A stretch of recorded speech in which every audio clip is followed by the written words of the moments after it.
Today is Wednesday. It's June the 30th. The title of today's devotional is Israel, a nation haunted by failures in leadership. Our scripture reading, 1 Samuel chapter 14. Now, our last scripture reading in 1 Samuel concluded with the king usurping Samuel's role as priest and judge in Israel. And I summarized that study with a brief but pertinent observation.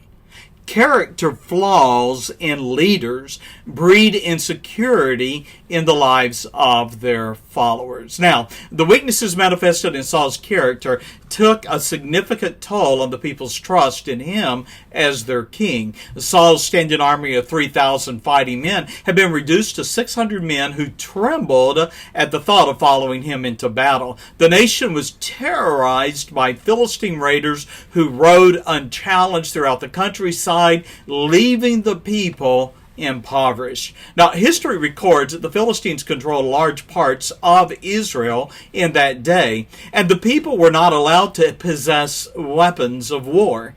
Literally, there were no blacksmiths in Israel that could fashion swords, spears, or even sharpen farm implements. In fact, Israel was totally dependent upon the Philistines. Now that brings us to 1 Samuel chapter 14. And once again, it was Jonathan, Saul's son, who took the initiative, and he said to his armor bearer, "Come, let us go over to the Philistines' garrison that is on the other side." But he told not his father. Now, it is revealing that Jonathan said nothing to his father, for surely the king would have crushed his son's courage with his own fears and apprehensions.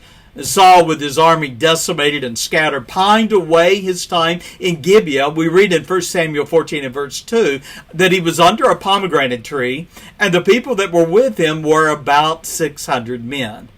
Well, with no one watching, Jonathan and his armor bearer made their way through the rock ledges and neared the Philistine garrison.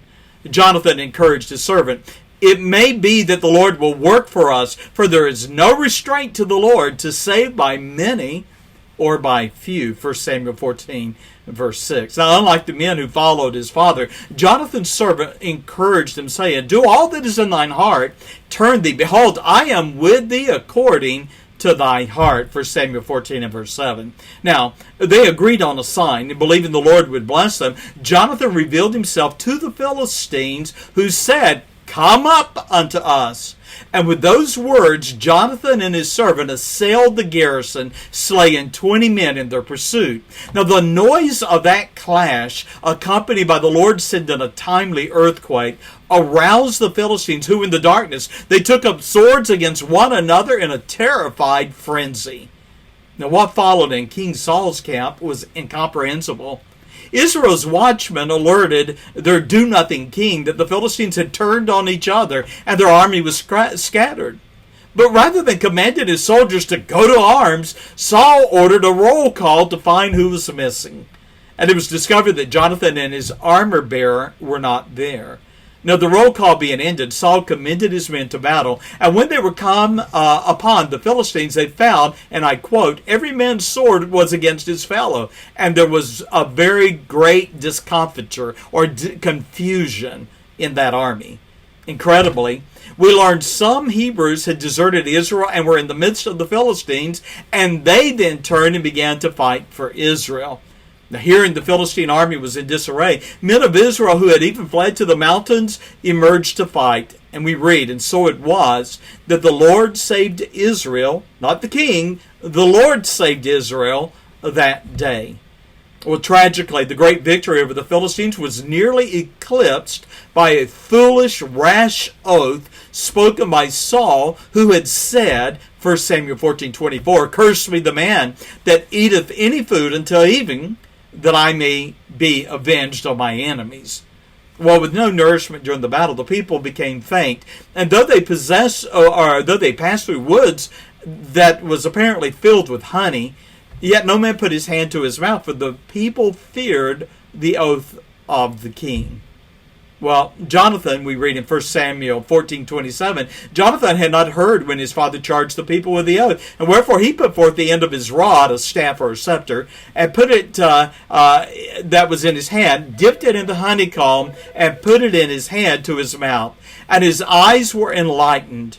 Now remembering Jonathan was much loved by the people, we can imagine their concern when they informed him how his father had charged the people with an oath, saying, "Cursed be the man that eateth any food this day." Well, Jonathan minced no words in expressing his disdain for his father's oath, and he wondered aloud if there might have been an even greater victory had the people been sustained and energized by eating the spoils of their enemies. Indeed, the men of Israel were so famished at the close of the day, they slew the livestock of their enemies, and the people did eat them with the blood, that is, without draining the blood. They were literally famished. When Saul learned how the people had eaten meat with the blood, he rebuked them, saying, "Sin not against the Lord in eating with the blood." In a pretense of dedication to the Lord, Saul built an altar unto the Lord, though it is revealed that it was the first altar that he had built unto the Lord. When Saul discovered that someone had violated his oath and had eaten food during the battle, he added to his impetuousness with another vow, saying, "For as the Lord liveth, which saveth Israel, though it be in Jonathan my son, he shall surely die." 1 Samuel 14:39. Now, it is telling to see where the men of Israel stood in the matter, because we read in that same verse, there was not a man among all the people that answered him. In other words, no one would disclose that Jonathan had eaten honey in that day. They were not willing to expose him to the foolish king. Well, undeterred by the silence of the people, Saul cast lots to determine the man who had disobeyed his oath, and it fell upon Jonathan. Well, Jonathan, man of integrity that he was, 1 Samuel 14 and verse 43, he said, "I did but taste a little honey with the end of the rod that was in mine hand." But unwilling to realize his own carelessness, Saul declared to his son, "Thou shalt surely die." The people, however, were no longer silent, and they would not observe another injustice. They withstood the king, saying, "Shall Jonathan die, who hath wrought this great salvation in Israel? God forbid. As the Lord liveth, there shall not one hair of his head fall to the ground." God forbid.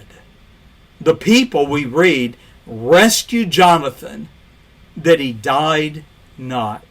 Well, the immediate crisis of leadership being ended, Saul's army did increase, and Israel began to experience victories over the Philistines, the Moabites, the Ammonites, and the Amalekites. God blessed Saul's home with sons and daughters.